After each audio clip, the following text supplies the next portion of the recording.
And Laura, welcome to the podcast. Thanks for joining today. Thanks for having me. Yeah, I'm really excited for this conversation. When I was preparing for this, I'm like, God, there's like 10 different levers I can pull to start the conversation. But I thought we'd just start here very basic. Why don't people start? What are you obviously talk with people that are doing things that are excited about, the projects they're building, but then there's a lot of people that have a fear, have anxiety, they don't start. So can we start there? Folks listening in that maybe are stubbing their toe and not getting started, why? We've all been brought up in a society where we're taught that it's good to know the answers. We in school we're asked to study, to know stuff by heart, to raise our hand when we know for sure what the answer is. And then as we grow up as adults, that cycle keeps on going where you're hired based on previous experience doing a job. So you have to prove you know how to do a job before getting the new job. And then in meetings, just showing that you're the expert, you know what you're talking about. To get started with something new, you have to step into that very uncomfortable space of not knowing. And very often, you have to step into that space quite publicly. You have to tell people, hey, actually, I don't know what I'm doing. This is very new to me. Yeah. And this public display of ignorance can be very, very scary for people, which kind of makes sense from an evolutionary perspective, because when you think about it, we are our societies are designed around everybody contributing something, everybody being useful and helpful. And so telling people, I don't know what I'm doing, may not be the smartest move, or wasn't in the past. So we resist that. And yeah, I think this is the biggest source of friction when it comes to getting started. Do you feel it's tied to our identity? Let's say we go to college, we get a job, let's say we're working there for 10 years, and then we have this random idea that's so different than what we've been doing. That's what I kind of relate it to. Like, I don't want to tell people that I'm not going to do the thing that I normally am doing, right? Yes, I call this the self-consistency fallacy. It's this narrative that we build around our lives that we want it to make sense. Again, when you think about when you write a CV applying to a job, everyone does that. You go back to the stuff you used to do before and you slightly rewrite it so it makes sense. And it looks like in hindsight that was each step was the next logical chapter coming after the previous one. And when we tell about ourselves and who we are, we also try to make it make sense. When in reality, lives are very, and careers are very squiggly. They don't make sense, right? There are opportunities that you don't see coming. You meet people that you didn't expect to connect with that tell you, hey, there's this project that maybe you'd be interested in. And sometimes you learn about a new topic, a new subject that makes you deeply curious, that you want to learn more about and work on, that has nothing to do with what you used to work on before, but it's calling you. Um, and it's unfortunate that because of this self-consistency fallacy, because we want to stick to things that make sense based on what we used to do before, sometimes we close that door. We just don't go there because we feel like it doesn't align with the identity that we used to have, with who we are. So then how do you bridge the gap on that? Is that just doing like a small test to try it out? Is that talking to someone? Like, because people have done that. So I'm kind of curious, like, what are the reasons that they're doing it and others aren't? I think it's a little bit of a radical shift in mindset, but it's really about changing your self-perception. And instead of clinging to that fixed identity that is completely artificial, made up, and that is not serving you, to embrace instead the identity of more of a scientist, someone who conducts experiments, someone who is exploring. And in that case, trying new things becomes part of your identity. Saying no to those new opportunities goes against who you are. And by doing this every day, by trying new things, by getting out of your comfort zone, you reinforce that new identity, that you are the kind of person who doesn't cling to a fixed identity. So I would first do this, just really embrace the idea that you don't have to cling to that one identity, that you can be a scientist of your own life. And then you start running experiments. And as you mentioned in your question, they can be quite small at the beginning. You don't have to start with something really big and scary. If you're interested in public speaking, for example, you can just maybe bring a few friends or colleagues that you're comfortable with together and practice together. You don't have straight away to go and present at a big conference. So just trying to think about what is something you're interested in and what is the smallest version of this, the least scary version of this that you can start experimenting with today. And based on that, then you start increasing your comfort levels and going bigger, scarier, and probably also more interesting. Yeah. Well, like, would you agree? Like, I think you find when you do that, you may not like it after a little bit. So instead of putting all your chips in the middle, it's good to just try it out, right? Yes. Although I would say that it's a fine balance to find between trying it for long enough that you know for sure whether you like it or not. Because at the beginning, the first few repetitions, it can happen that you don't like it only because it's difficult, not because it's not for you, but because it's out of your comfort zone. It's not a skill that you have. It doesn't feel as natural as things that you've been doing for years. So I think it's important to stick with it for long enough that you're sure that it's not just because it's difficult.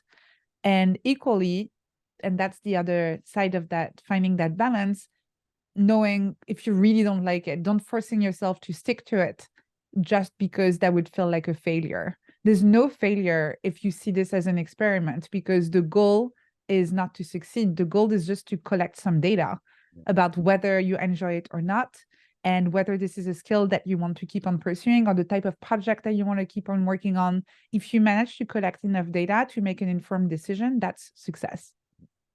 Has there been something you've done that's kind of tested your identity and made you kind of go into that unknown? For me, it was starting a YouTube channel, which was really scary because you can probably hear from my accent, I'm not a native English speaker. I'm naturally pretty camera shy, plus doing it in my second language. And also at the time, I did have a little bit of that, cringy feeling about putting myself out there, filming myself, talking to a camera. And that was really, really hard. I sticked with it for 6 months and then I quit because it was giving me really bad anxiety. Every day that I was supposed to record on YouTube, I would be unable to do any other kind of work because my mind was just thinking about the moment I would have to sit in front of that camera and record that video. So I stopped for a while and I just restarted recently, and I've completely changed my process. Now I script my videos, and I know some people say, oh, it's better if you can improvise. But for me, it's reduced a lot of the anxiety to just write everything in advance. And also, I don't edit them myself anymore because I realized that a big part of the anxiety was also coming from this, that it was really hard for me. I'm not a video editor. That's really not something that I'm good at. And so I outsourced that part. And so by really focusing on the part that I enjoy, which is teaching, and removing the friction from the parts that I don't enjoy as much, which is performing on camera and editing the videos, I now have been, I think I'm on my 9th week now of recording every week, and the anxiety is mostly gone, which is great. So that's an example. So if I'm hearing right, you kind of put rules in place, some boundaries that to stick to make sure you stayed on point. Yes, and I created some sort of framework for myself, basically, of how I wanted this to work, which includes a schedule, which includes the format, and which, when we talk about frameworks, we don't talk about enough, I feel like, but also surrounding yourself with the right people to work with and acknowledging the fact that you probably cannot be the best at everything. You probably have some zone of genius where you're very comfortable, and this is where you can contribute the most to the world. And if you want to try new things, you absolutely should, but it doesn't mean that you have to master every single aspect of that new skill that you're trying to acquire, that new project you're trying to work on. You can focus on the parts that are enjoyable to you and where you think that you can contribute the most, and then collaborate with other people to fill in the gaps. Yeah, it's kind of that mixture of becoming a beginner or learner again, but don't take on all the whole mountain of work that has to be done. Try to outsource if you can, or maybe even not do it altogether. Exactly. It's yeah, I like what you said, because you have to have that beginner mindset when you start something new, but also it would be silly to ignore all of the knowledge, know-how, and skills that you have acquired before. And so if you go and you try to do something new, that's pretty daunting and you have to learn a bunch of new things. But from previous projects that you've worked on, maybe you've picked up some project management skills or public speaking skills or communication skills.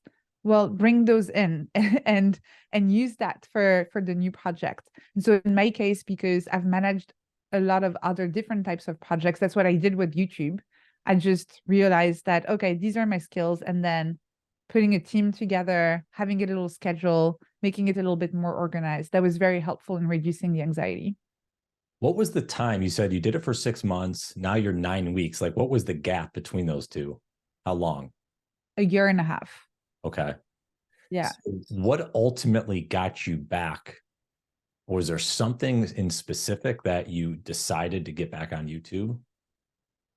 I felt like I was more equipped in terms of managing such a project after a year and a half of working on other bigger projects.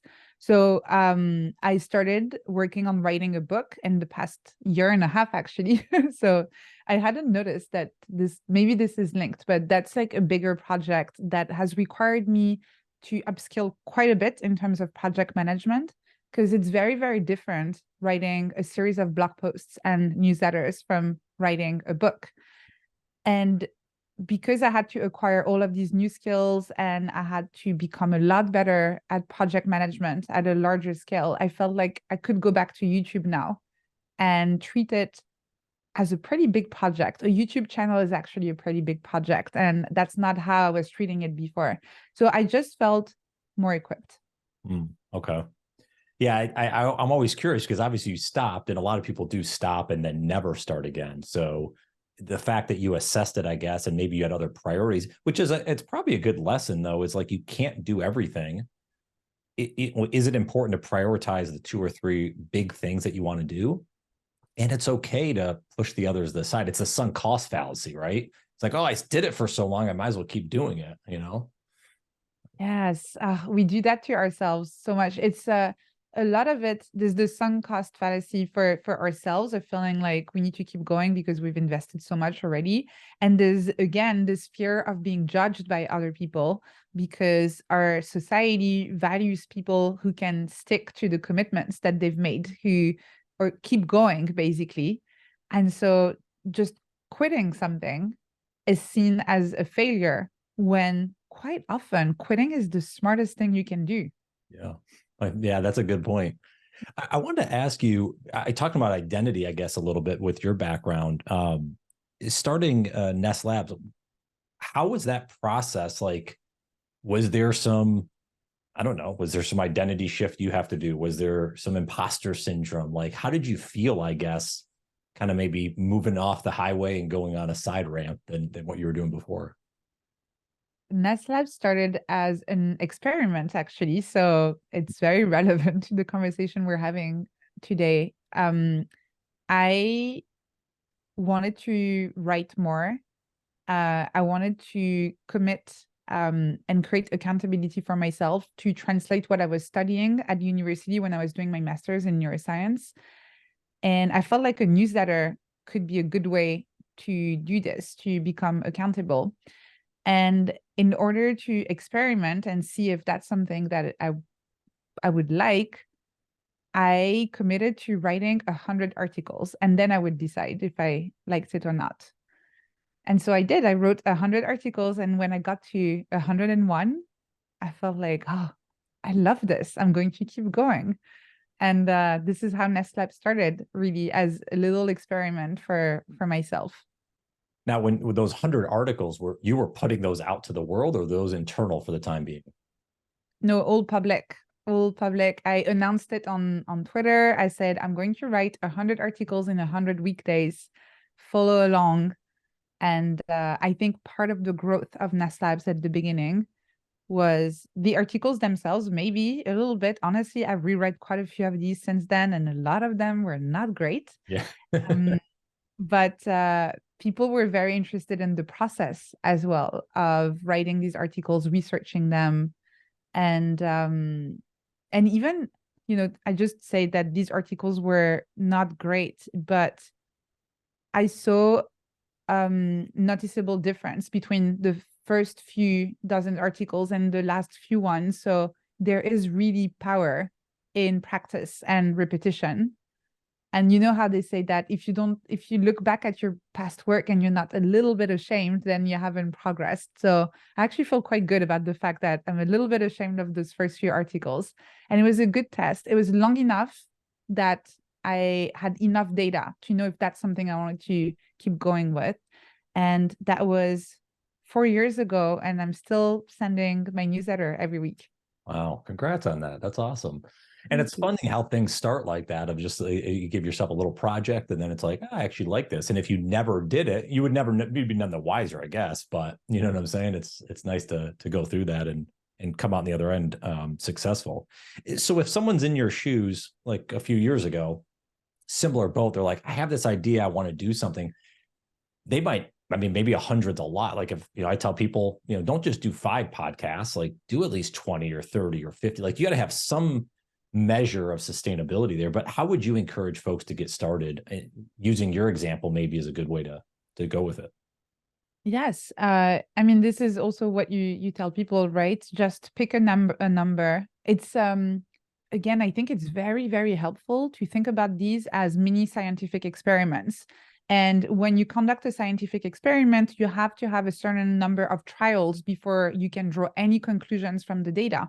Because if you just do it once, it could be a fluke, right? So that's why you do it with enough trials. So depending on what it is that you're trying to do here, you can choose in advance a number of trials that you're going to run. You commit to this, you make a pact with yourself that this is the number of trials that you're going to go through, the number of repetitions. So in my case, I already had a good intuition that I liked writing already. So I knew I liked writing. The question was more about, would I like writing a newsletter? Would I like publishing articles every week? That was more of the question, hence the pretty intense experiment that I did with the 100 articles. If it's something a bit newer for you, an example of a less intense one that I've done, for example, was journaling for 2 weeks, every day for 2 weeks. And the reason why it was so short is because before that, I had never managed to stick to it more than 2 days in a row. So 2 weeks was actually pretty ambitious for me. And it worked. And it's been 2 years now, and I'm still journaling every day. So that was enough. 2 weeks was enough for me to create that habit. So I guess the more doubts you have about whether you're going to enjoy it or not, the smaller you can keep the experiment. Because if you've never managed to do it even 2 or 3 times in a row, don't go for 100 straight away, right? Yeah. If it's something where you kind of like it already, but you're maybe wondering if you want to make this more of a part of your work or your life, and maybe you want to take it to the next level, you can go for a more ambitious experiment. But what's really important is to commit in advance to a number of repetitions, and then you stick to it. And only after you've collected that data, you analyze it and you draw conclusions and you decide whether you want to keep going as is, or maybe you want to make some little tweaks. But you don't get to the decision part until you're done collecting data, just like in a scientific experiment. So maybe with your writing, it could have been newsletter subscribers or whatever, podcasts, it might be listens or what downloads or something. But like, is there, I don't know, if someone's like, I want to start a garden, is it, I don't, you know what I'm saying? Like, what, how do they determine metrics or something they should pull? Is there a certain thing you would encourage them to look at? I'm just trying to think outside the box than just your normal having data on the internet. I don't know enough about gardening, but I assume, there are ways of knowing whether your garden is thriving or not. Like if nothing grows, maybe you're not doing great, Yeah. probably. So I don't think you should always try to look for hard metrics, and not everything is measurable in this way. But I think most projects have some sort of measure of success that you can look at. And if not, I think that's fine. A measure of success also can be how much you enjoy it. Mm. If even if in your garden, I'm thinking, nothing's growing, but you're super excited every day to go and dig in the dirt and plant those seeds and water them. And that feels good and creative, and that's good for your mental health. Well, I mean, keep going. Why not? Seriously, why not? And it's the same with writing. It really depends what you want to do with it. Sure, there are the metrics of newsletter subscribers and those kind of things. But for me, I know it's going to sound cheesy, but it's true. If I'm really I never look at my dashboard with my number of subscribers and feel really excited, because it grows very slowly, so you don't really realize it. It's sometimes you have someone tell me, oh, you have that number of subscribers, and I'm like, oh, you're right. Actually, that's a pretty big number, but I never really get excited about this. What makes me really excited and happy is when I get someone who replies to my newsletter and says something really nice about what they just read, that they found it really helpful, that it changed the way they see the world or that they work. Or I've had people telling me that my newsletter has been helping them with their mental health.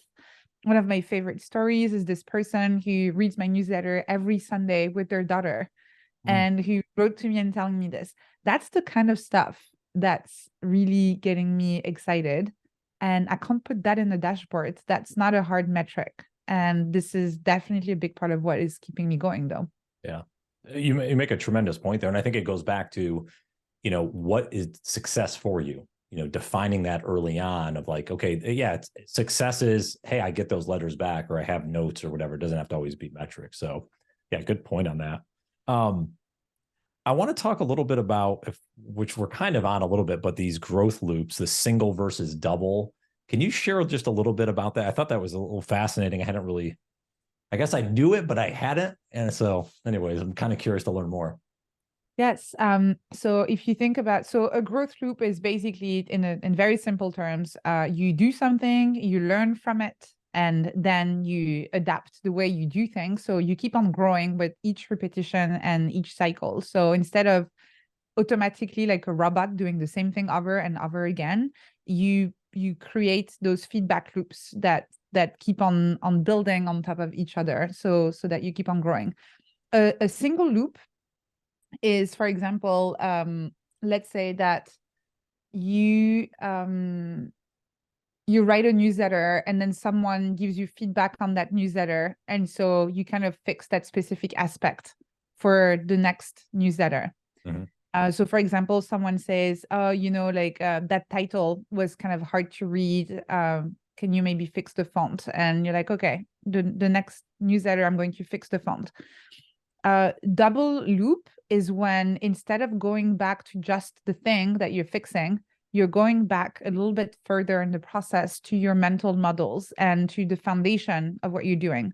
So again, taking the example of the newsletter, double loop learning here, and having a double growth loop here would be to ask yourself, how in general can I think about accessibility for my newsletter? What are all of the things that I can adapt and change here?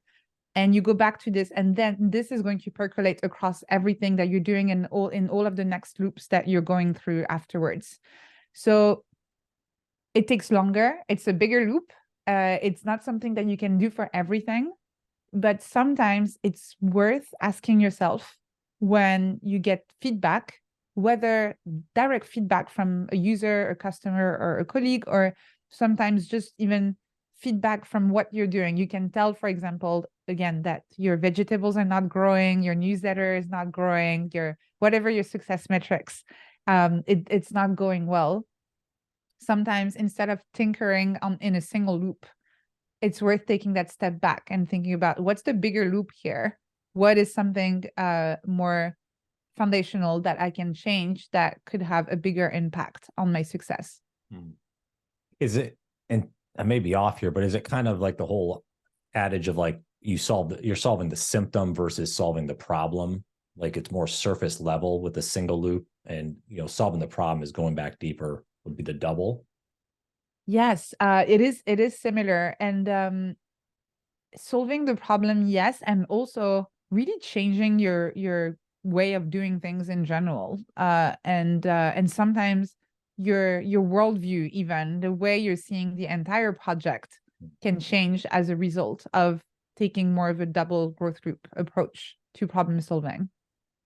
How often, and we talk about the kind of the scientific approach, is getting feedback from other folks and using that versus just being in a vacuum ourselves and doing it how we want to do it. I struggle with that because I feel like I want to get people's feedback, but then it's like, well, is that my direction I want to go? I don't know. I have to imagine other folks are challenged with that as well. I think, they say feedback is a gift. Uh, you don't have to accept every present that people are giving you. That's true. So, yeah, so I think it's very important to create an environment around yourself and your projects where people feel comfortable sharing feedback, Mhm. having that open door. So for my email, I always tell my newsletter, I always tell people, please hit reply, tell me what you think. And then sometimes I ignore some of that feedback because it's just not aligned with the vision that I have for the newsletter. Or sometimes I agree with the feedback, but that's something I'm aware of. And I know the kind of resources would be necessary to fix that problem. And I know it's not a priority at the moment. So you don't have to action every single piece of feedback that you receive. But I think you still benefit a lot more from knowing what the feedback is and then deciding what you do with it rather than never receiving that feedback in the first place. Do you, and asking you personally, if you do this with a newsletter or other things, do you proactively try to get feedback? Now, you mentioned, hey, I put it in my newsletter, but sometimes we'll reactively, someone will send us a note. But are there like people you reach out to say, hey, can you check this? Curious your thoughts. Yes, I do that sometimes when I'm about to make a bigger change. So I when I redesigned, we have a private community at NestLab. So when I redesigned it, I showed a preview to a few very active members to get their feedback, which was really helpful. Sometimes I make the change first and then I ask for feedback. So when I redesigned the newsletter, I felt like it was just easier to send one edition with the new design because it's just easier. I could revert back to whatever I had before if needed. And I just said in that newsletter, hit reply, tell me what you think. And I got so much feedback there, which was great. And that I implemented some of it, the one that made sense to me. So I do proactively ask for feedback sometimes when it makes sense. And especially when it is something that is going to affect the experience of my community members, because ultimately I'm designing that experience for them. So it makes sense for me to proactively ask them how it feels, if they like it, if they enjoy it, if that's what they want or not. And then going back to what we're talking about, you kind of know based on trial and error, some experimentation, do they like it? And then it's back in that loop again. Yes, and I'm very fortunate that I started learning and experimenting in public like this from the get-go, because that's how NestLab started, as I mentioned, as an experiment. So the readers of my newsletter and the members of my community, they're very used to me tweaking and experimenting very publicly. And I'll change something in the newsletter one week and say, what do you think? And we just try and make it better every week. So they're not expecting from me to see the polished final version. They're expecting to be part of the process, to almost be co-creators of that reading experience that they have. And I know that even if it's not perfect, the first time I send an early draft or a new version, they're not going to be mad at me or anything. They're going to be happy to contribute feedback, ideas, and suggestions and to make it better together. Mm. You mentioned something earlier I wanted to circle around on about kind of going deeper, right? Instead of just taking the surface level, we go deeper in it. And it kind of reminded me of something you mentioned before about journaling. How often, I guess, does the journaling help you think deeper on your business problems? Like, is that something? Because the reason I'm asking, I guess, because it's something for me, I find when I sit and get away from things and I can just think and write just random thoughts, that exposes ideas I never considered from a business side. I'm curious if it's the same with you. Absolutely. I don't necessarily write about the business every day because I practice free flow journaling. So whatever comes up that day is what I'm going to be writing about. And sometimes it's more personal stuff. But I've had so many ideas for the business or just finding solutions to problems that I had a hard time solving just through journaling.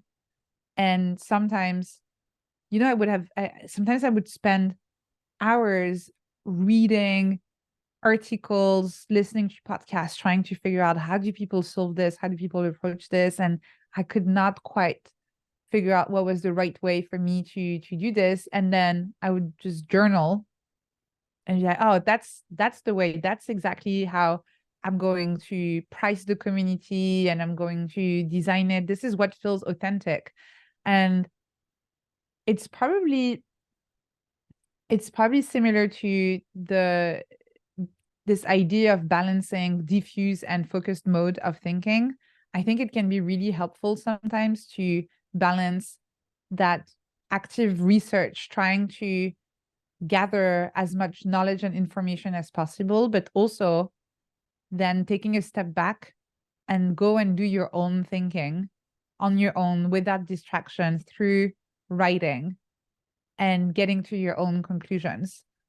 So I find journaling incredibly helpful for this. And even when I'm not writing about the business, I feel like taking that time in the morning to start the day and emptying my mind, even if it's only about personal stuff that I'm writing, I think it makes me better at managing my business during the day afterwards because I've cleared my mind of any other distractions and I can be laser focused on what needs to be done that day for the business. Mm. And it's I can't put a name to it. I'm trying to remember who said this, but like you need bad writing to get to good writing, kind of. So, just jotting stuff down and going through that process is helpful, maybe to expose new ideas we never would have thought of if we didn't sit and give ourselves that time.